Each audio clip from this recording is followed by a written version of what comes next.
오늘 주신 말씀을 가지고 삶의 우선순위를 정하고 행하라는 제목으로 함께 은혜를 나누고자 합니다. 우리에게 삶은 참으로 중요합니다.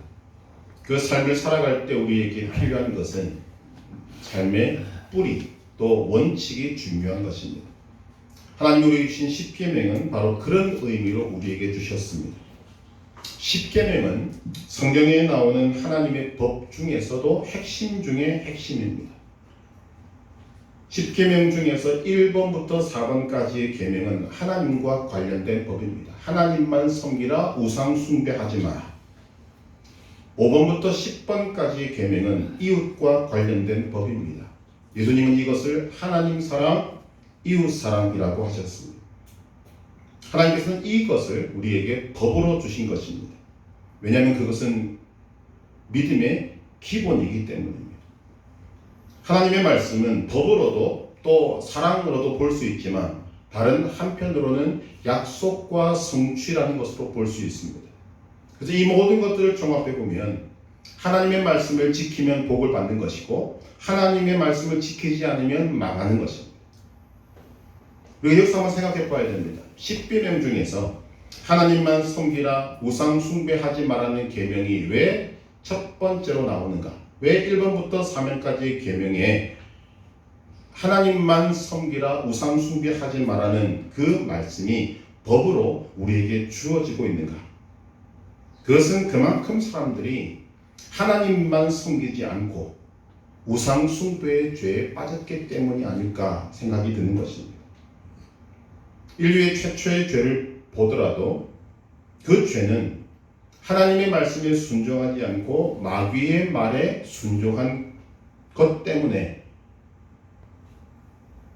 아담, 하와만 죄를 지은 것이 아니라 모든 후손이 죄를 범하는 죄인으로 태어나고 아담과 하와는 에덴 동산에서 쫓겨나고 망하게 된 것입니다. 즉 최초의 죄는 하나님의 말씀에 순종하지 않고 마귀에게 순종한 것입니다. 마귀를 숨긴 것입니다. 결국 우상 숭배입니다. 이 하나님만 섬기지 않고 우상 숭배하는 죄는 끊임없이 인간의 역사 가운데 함께하는 것을 보게 됩니다. 하나님께서는 아브라함, 이삭, 야곱을 통해서 믿음의 중요성을 나타내시고 믿음의 가문을 우리에게 보여주십니다. 그런데 그 이스라엘을 하나님의 백성으로 택하셨습니다. 그런데 하나님의 백성인 이스라엘은 끊임없이 우상 숭배의 죄에 빠졌습니다. 하나님께서는 이스라엘의 이집트의 노예가 되어 있었던 이스라엘을 구원해 내셨습니다. 그런데 하나님의 은혜로 구원받은 이스라엘은 광야에서 금송아지 우상을 만들어 놓고 금송아지를 예배했습니다. 우상을 숭배한 것입니다. 이스라엘은 가나안 땅에 정착한 이후에도 끊임없이 우상 숭배의 죄를 저질렀습니다. 남유다와 북이스라엘로 나뉜 이후에도 끊임없이 우상 숭배의 죄를 저질렀습니다. 그리고 그 결과가 오늘 말씀에 기록되고 있는 것입니다. 여호와께서 이와 같이 말씀하시되 유다의 서너 가지 죄로 말미암아 내가 그 벌을 돌이키지 아니하리니 반드시 내가 벌을 내리리니 이는 그들이 여호와의 율법을 멸시하며 그 율례를 지키지 아니하고 그의 조상들이 따라가던 거짓 것에 미혹되었습니다. 이 거짓 것을 관주에는 뭐라고 말해놨습니까? 우상이다. 거짓 것은 우상입니다. 유다의 죄가 무엇인가? 하나님이 지금 반드시 징계하겠다, 반드시 벌을 내리겠다고 하는 유다의 죄는 하나님의 율법을 멸시하고 율례를 지키지 아니하고 거짓 우상이 미혹된 것이었습니다. 유다는 하나님의 택한 백성이고 하나님을 믿는 자들입니다. 그런데 하나님을 믿는 자들이 하나님의 율법을 멸시하고 그 율례를 지키지 아니하고 거짓 우상에 미혹되었다는 것입니다. 우상 숭배의 죄를 범했다는 것입니다. 그런데 그 우상 숭배의 죄를 뭐라고 설명하고 있는가 하면 그의 조상들이 따라가던 거짓 것, 그의 조상들도 끊임없이 우상 숭배의 죄를 범했다는 것을 고발하고 있습니다. 무슨 말합니까? 방금 잠깐 살펴본 바와 같이 하나님을 믿는 자들이, 하나님의 택한 백성들이 끊임없이 우상을 숭배한다는 것입니다.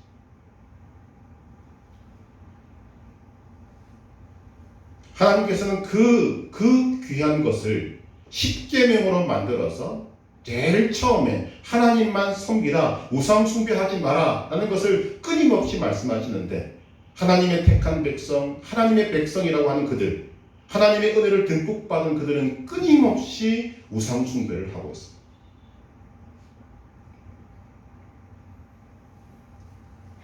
오늘 말씀이 고발하는 것은 유다만 고발하는 것이 아닙니다. 우리가 나중에도 확인할 수 있겠습니다만 오늘 우리도 끊임없는 우상 숭배 유혹에 그런 환경에 살고 있습니다. 많은 수의 그리스도인들이 하나님을 섬긴다 하면서도 우상 숭배죄를 범하고 있습니다. 본인이 모릅니다. 그렇다면 우리가 질문해야 되지 않겠습니까? 왜 하나님을 믿는 자들이 우상 숭배에 빠지는가? 성경은 여기에 대해서 미혹이라는 단어를 쓰고 있습니다.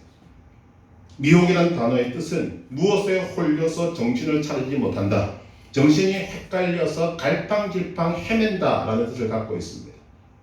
중심을 잡지 못하고 미혹되어서 갈 바를 가지 못하고 엉뚱한 곳에 간다는 것입니다. 자, 우상이 무엇인가? 이 우상에 대해서 잘 기록하고 있는 것이 이사야 44장 12절부터 20절인데 말씀을 드리면 이런 것입니다. 하나님은 이 이사야 44장 12절에서부터 먼저 우상이 어떤 것인지를 말씀하시는데, 우상은 인간이 만들어낸 것이다. 말씀을 보면 철공소에서 힘들게 우상을 만들고 목공소에서 우상을 만들고 있습니다. 무엇을 고발하고 있습니까? 우상은 인간에 의해서 만들어진 것이다. 즉 신적 기원이 없다는 것입니다. 신으로 인정해 줄 만한 것이 우상에게는 전혀 없다는 것입니다. 그러므로 인간에게 어떤 도움도 줄 수 없다. 이것이 우상의 정체입니다. 그러나 하나님은 전지전능하신 분이십니다. 스스로 계신 분이십니다. 영원 전부터 영원까지 계신 분이십니다. 자신의 계획에 따라서 인간의 역사를 성취하시는 역사의 주관자가 되시는 분입니다. 그런데 사람들은 어리석게도 하나님과는 비교조차 되지 못하는 이 우상을 날마다 추구하고 따라간다는 것입니다. 그 이유가 무엇인가? 미혹되기 때문에. 왜 미혹되는가? 이사야 44장 이하에 이렇게 기록하고 있습니다. 그들이 알지도 못하고 깨닫지도 못하면 그들의 눈이 가려서 보지 못하며 그들의 마음이 어두워져서 깨닫지 못함이니라. 마음에 생각도 없고 지식도 없고 총명도 없으므로 내가 그것의 절반을 불사르고 또한 그 숯불 위에서 떡도 굽고 고기도 구워 먹었거늘 내가 어찌 그 나머지로 가증한 물건을 만들겠으며 내가 어찌 그 나무 토막 앞에 굴복하리오 말하지 아니하니. 하나님 참 비유를 잘 하십니다. 인간이 만들어서 섬기고 있는 우상에 대해서 뭐라고 이야기합니까? 그 우상에 대해서 사람들이 지금 미혹되어져서 눈이 가려서 보지 못하고 마음이 어두워져서 깨닫지 못하는데, 현실은 어떠한가? 그들이 만들어 놓은 우상, 그 우상을 가지고 숯불 위에서 떡도 굽고 고기도 구워 먹었는데 그것이 우상인지 모른다는 거지. 그런 정도로 하찮은 것이 지금 인간이 만들어 놓은 우상인데, 인간은 영이 어두워져서 이 우상의 존재를 깨닫지 못하는 것입니다. 왜 그렇습니까? 미혹되었기 때문입니다. 더 나아가서 이사야 44장 20절에 이렇게 말합니다. 그는 죄를 먹고 허탄한 마음에 미혹되어 자기 영혼을 구원하지 못하며 나의 오른손에 거짓 것이 있지 아니하냐 하지도 못하느니라. 여러분, 죄는 먹는 음식이 아닙니다. 그런데 그 죄를 우상 숭배자들은 먹고 있다고. 우상 숭배자들이 정상이 아님을 강조하고 있습니다. 그들의 정성이 미혹되었다고 말합니다. 마음이 미혹되어 있으니까 미혹된 마음이 이끄는 대로 따라갈 수밖에 없는 것입니다. 그래서 그들의 영혼은 구원이 아니라 멸망으로 향하게 된다. 이사야 선지자를 통해서 하나님이 이렇게 고발하고 있습니다. 그 미혹된 마음은 참과 거짓을 구별할 수 없습니다. 하나님은 뭐라고 비유하십니까? 나의 오른손에 거짓 것이 있지 아니하냐 하지도 못하느냐. 자기 손에 지금 거짓 것을 들고 있는데, 손만 들면 이것이 거짓인 것을 분명히 알 수 있는데, 미혹된 사람들은 자기가 손에 우상을 들고도 내가 거짓 것을 들고 있지 않다라고 말을 못한다는 것이죠. 미혹되었기 때문에 그런 것입니다. 여러분, 이 미혹을 누가 합니까? 사탄 마귀가 하는 미혹에 우리가 넘어가는 것이. 이스라엘, 유다, 그들만 우상 숭배하는 것이 아닙니다. 오늘도 하나님을 믿는 사람들이 우상을 숭배합니다. 본인이 모를 경우가 참 많습니다.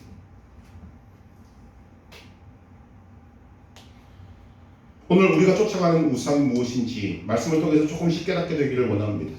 왜 하나님을 믿는다는 사람들이 오늘 이 시대에 숨겨져 있는 우상을 미혹되어서 쫓아가는가? 몇 가지 이유가 있습니다. 첫째, 우상을 섬기는 자들이 잘 되는 것처럼 보이기 때문입니다.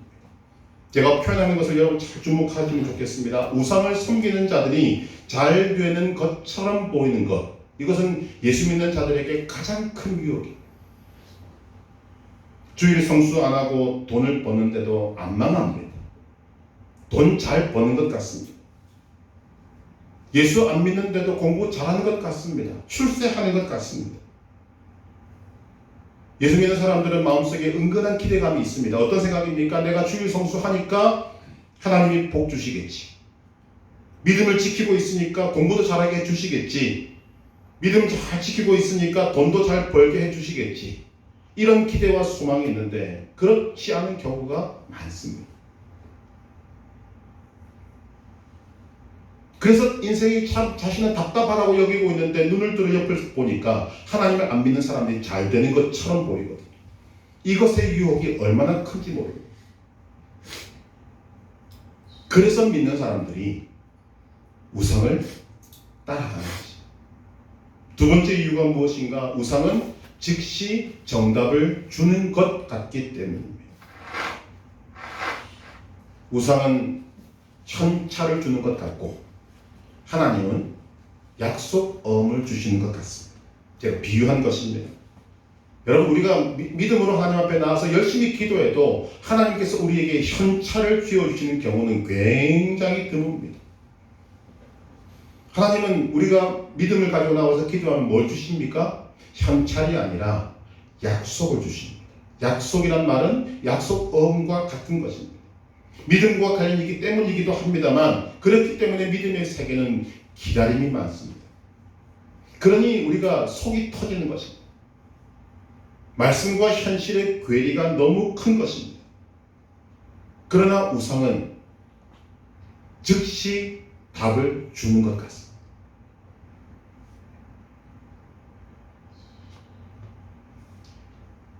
이랜드의 박성수 회장에 관련된 이야기는 그런 의미에서 의미가 굉장히 크다고 생각이 됩니다. 박성수 회장이 이랜드를 설립하고 사업을 확장시키기 위해서 동분서주할 때 건물을 지었기 위해서 무언가를 서류 갖춰서 관공서에 들어가면 관공서의 허락이 떨어지지 않는 것입니다. 그것이 떨어져야 건물을 짓고 사업을 확장할 것인데 허락이 안 떨어지는 거죠. 백방으로 노력하는데 해결이 안 됩니다. 그랬더니 그 옆에 있던 한 사람이 이런 이야기를 합니다. 그때는 인사를 좀 해야 합니다. 그래서 그 다음날 그 관공서 앞에 가서 허리 숙여 인사를 하기 시작했어요. 지나가는 사람들이 다 보고 웃습니다. 인사하라 무슨 말입니까? 돈봉투 주라는 말이죠. 그런데 돈봉투는 주지 않고 허리 굽혀 인사만 하고 있으니까 사람들이 어이가 없는 것입니다.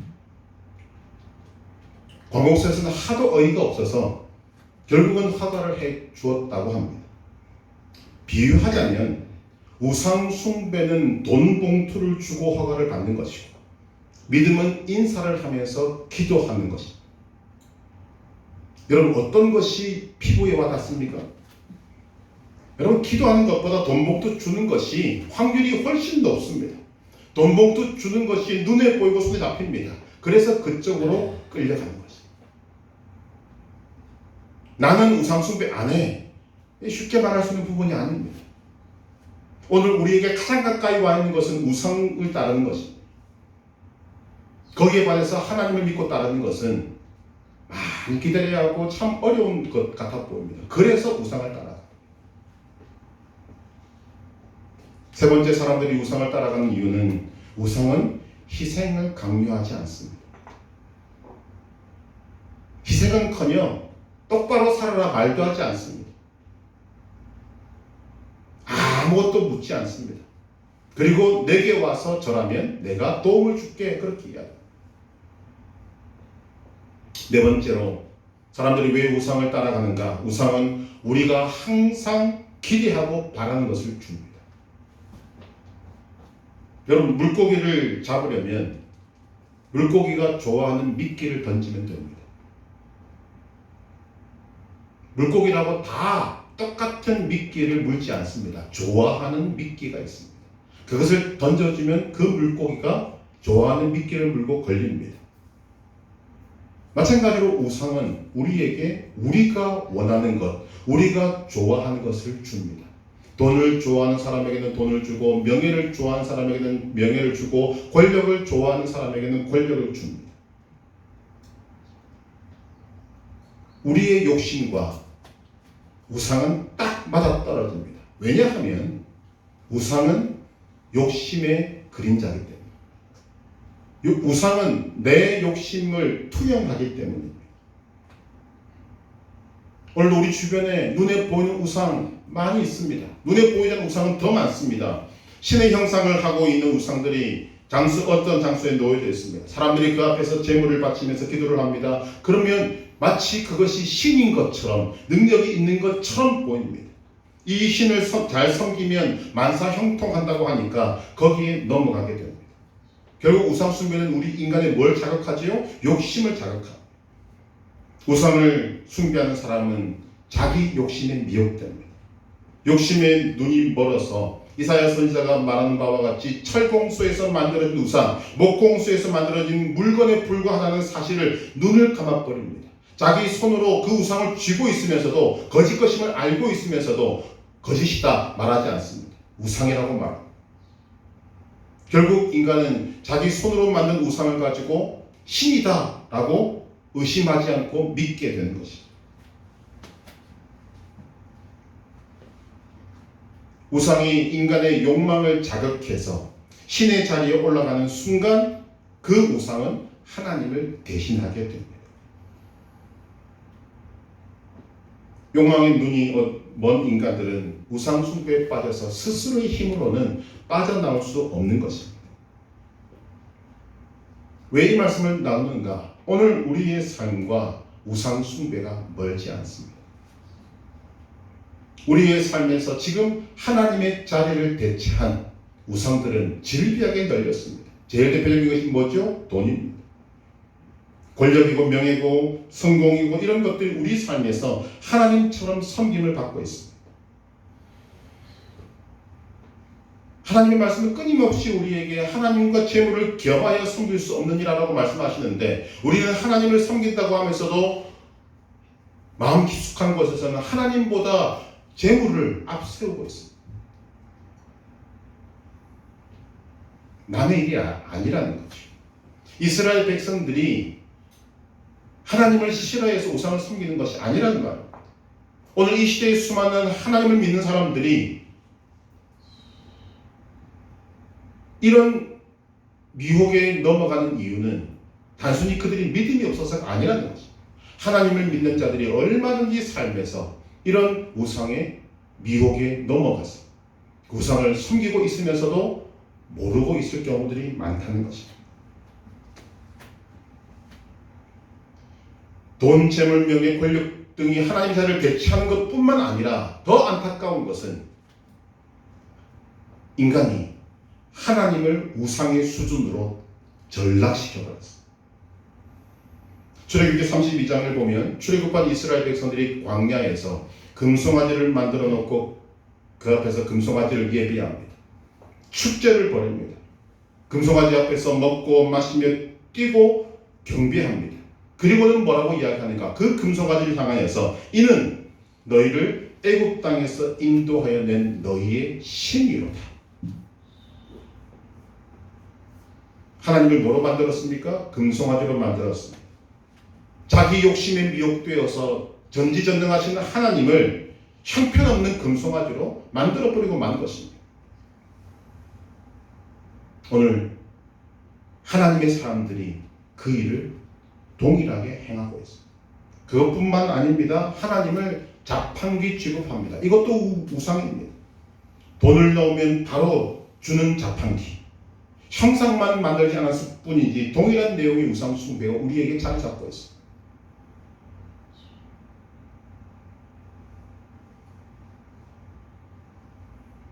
이러한 우상 숭배의 결과, 그것은 망하는 것입니다. 오늘 하나님이 말씀하고 계시지 않습니까? 내가 이들을 향한 징계를 거두지 않을 것이다. 반드시 징계할 것이다. 선지자들을 통해서 아무리 경고해도 하나님의 백성들인 그들은 깨닫지 못했습니다. 결국 나라는 망하고 바벨론 포로 생활에는 징계만이 그들을 향한 하나님의 유일한 해법이었다는 것입니다. 미혹의 끝이 어디입니까? 우상 숭배의 끝이 어디입니까? 마지막에 망했다.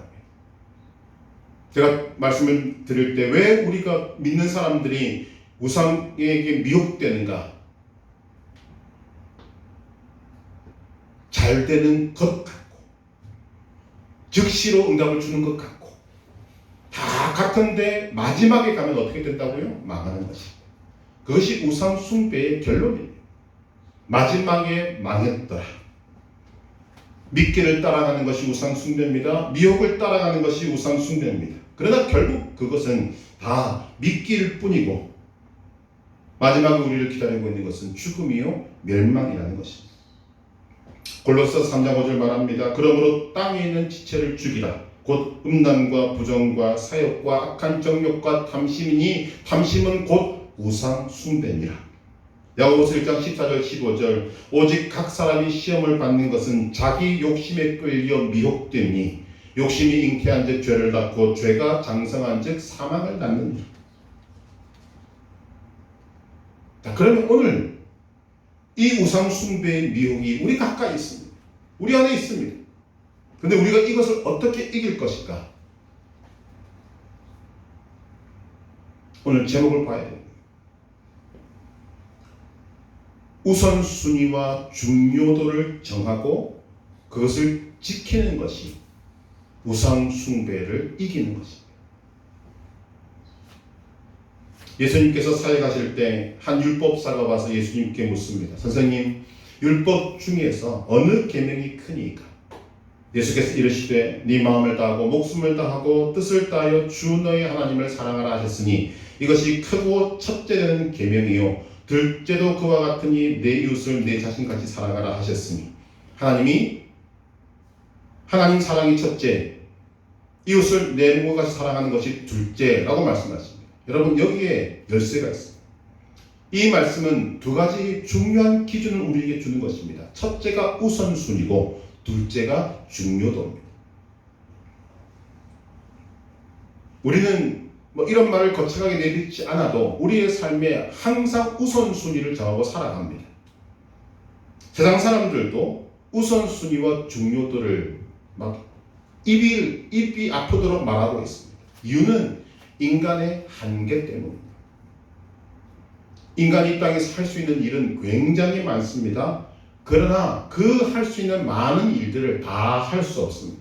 그래서 우선순위를 정하고 중요한 것부터 먼저 하는 것입니다. 그리스도인은 삶의 우선순위와 중요도를 누구보다도 잘 정해야 하고 잘 행해야 합니다. 지난주에 말씀 제목 기억하십니까? 사소한 것을 붙들지 말고 중요한 것을 붙들라. 같은 맥락입니다. 우리의 삶을 향한 하나님의 말씀입니다. 사소한 것은 이 세상의 것이고 중요한 것은 영적인 것입니다. 세상 것을 붙들지 말고 영적인 것을 붙들라. 그것이 하나님의 말씀입니다. 오늘 말씀도 연결되는 것입니다. 우선순위를 잘 정하고 중요도를 잘 정하고 그것을 행해야 한다는 거죠. 그리스도인들이 붙들어야 할 것이 무엇입니까? 십자가와 부활입니다. 말씀과 기도와 성령입니다. 이것들을 붙들어야 합니다. 개인도 교회도 십자가와 부활을 붙들어야 합니다. 말씀과 기도와 성령을 붙들어야 합니다. 하나님을 최고로 여기고 하나님이 주시는 복을 최고로 여길 수 있어야 합니다. 그렇지 않으면 무너지고 맙니다. 왜냐하면 이 우선순위가 어그러지면, 이 우선순위가 바뀌면 결국은 우상을 숭배하게 되기 때문입니다. 사도행전 6장에 예루살렘 교회 내에서 히브리파 사람들과 헬라파 유대인들 사이에 구제로 인해서 갈등과 분쟁이 일어나게 되었습니다. 그때 사도들은 두 가지의 초점을 맞추었습니다. 첫째, 우선순위를 정했습니다. 둘째, 중요도를 정했습니다. 그리고 그에 따라서 행동했습니다. 그 결과가 사도행전 6장 4절, 우리는 오로지 기도하는 일과 말씀 사역에 힘쓰리라. 구제가 중요하지 않다는 말이 아닙니다. 구제도 중요하지만 구제보다 더 중요한 것이 있다. 그것이 기도하는 일과 말씀을 전하는 일이다. 이것이 문제를 푸는 방법입니다. 핵심에 집중하는 것입니다. 우선순위를 잘 정하는 것입니다. 중요도를 잘 정하는 것입니다. 사도들은 우선순위와 중요도를 잘 정하고 행동했기 때문에 그들에게 닥친 문제들을 잘 해결할 수 있었습니다. 여러분의 삶의 우선순위와 중요도를 잘 정하고 계십니까? 우선순위와 중요도는 시간과 밀접한 관계가 있습니다. 여러분, 하루는 24시간입니다. 예외 없이 24시간입니다. 그런데 내게 주어진 24시간이 모든 시간이 동일하게 주어지지만 중요도를 따지면 모든 시간이 다 중요하지 않습니다. 중요한 시간이 있고 중요하지 않은 시간도 있습니다. 우선순위와 중요도를 따질 때 그리스도인들에게 중요한 시간은 무엇인가? 예배입니다. 예배 드리는 시간은 아무리 강조해도 지나치지 않을 만큼 중요한 가치가 있습니다. 요한복음 4장 23절, 아버지께 참되게 예배하는 자들은 영과 진리로 예배할 때가 오나니 곧 이때라. 아버지께서는 자기에게 이렇게 예배하는 자들을 찾으시느니라. 하나님이 찾으시는 것이 뭡니까? 예배하는 자들. 그 시간이 중요합니다. 그 시간에 우선순위를 두는 사람, 그 시간에 중요도를 두는 사람, 그 사람이 지금 믿음이 바르게 선 사람이다 그 말이죠. 예배와 마찬가지로 또 중요한 것이 시간이 무엇입니까? 기도하는 시간입니다. 기도하는 시간은 예배와 마찬가지로 중요한 그런 가치를 가집니다. 여러분의 인생의 문제를 무엇으로부터 풀어내야 하는가? 돈 봉투가 아닙니다. 기도부터 시작하는 것입니다. 찬송가 361장은 이렇게 노래합니다. 기도하는 이 시간 주께 무릎 꿇고 우리 구세주 앞에 다 나아가네. 믿음으로 나가면 주가 보살피사 크신 은혜를 주네. 거기 기쁨이 있네. 기도 시간에 복을 주시네. 고난 내 마음속에 기쁨 충만하네.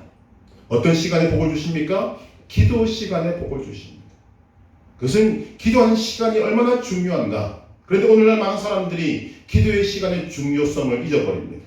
기도에 우선권을 두지 않습니다. 그리고는 삶이 잘 되기를 바랍니다. 믿음의 사람들에게 일어나지 않는 일을 기대하고 있는 것입니다. 이와 같이 우선순위와 중요도는 시간에 관계됩니다. 또한 우선순위와 중요도는 집중으로 연결됩니다. 집중은 에너지와 연결되는 것입니다. 여러분, 사람이 가진 에너지는 제한적입니다. 그래서 에너지의 배분을 잘 해야 합니다. 그 사도행전 6장에 나오는 예루살렘 교회의 사도들은 기도와 말씀에 집중했습니다. 사도들에게 가장 중요한 것이 뭐죠? 말씀과 기도입니다. 바로 거기에 집중한 것입니다.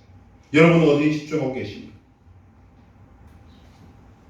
우선순위를 정하고 중요도를 정하고 집중하기 위해선 무엇이 더 중요한지, 무엇이 핵심인지를 알아야 합니다.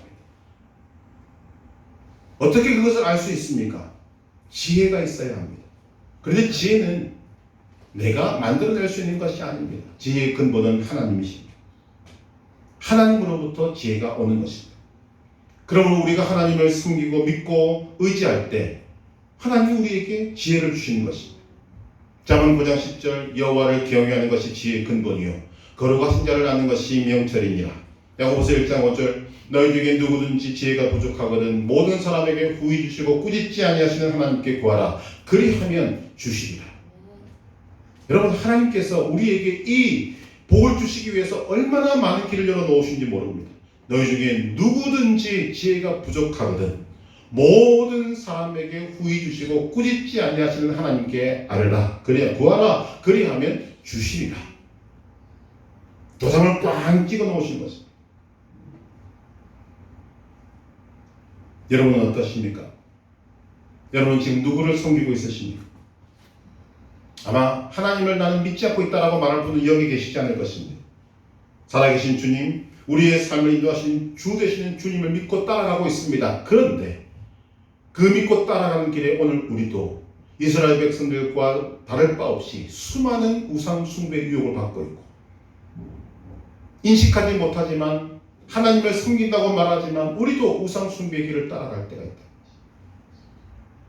망하는 길인데, 마지막은 망하는 길인데 나도 모르는 사이에 그 길을 따라갈 때가 있습니다. 왜 그렇습니까? 미혹의 결과물이기 때문에. 우상 숭배는 미혹의 결과물이기 때문입니다. 우상 숭배를 하지 않으려면 삶의 우선순위를 잘 정하고 행해야 합니다.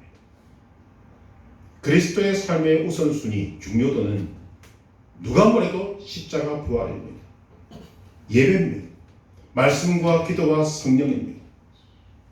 이것을 삶의 최우선에 놓고 믿음으로 행할 때 삶의 질서가 잡히고 여러분이 답답해하는 문제가 풀리고 복이 하늘에서 임하는 것입니다. 그래서 삶에서 승리하게 되는 것입니다.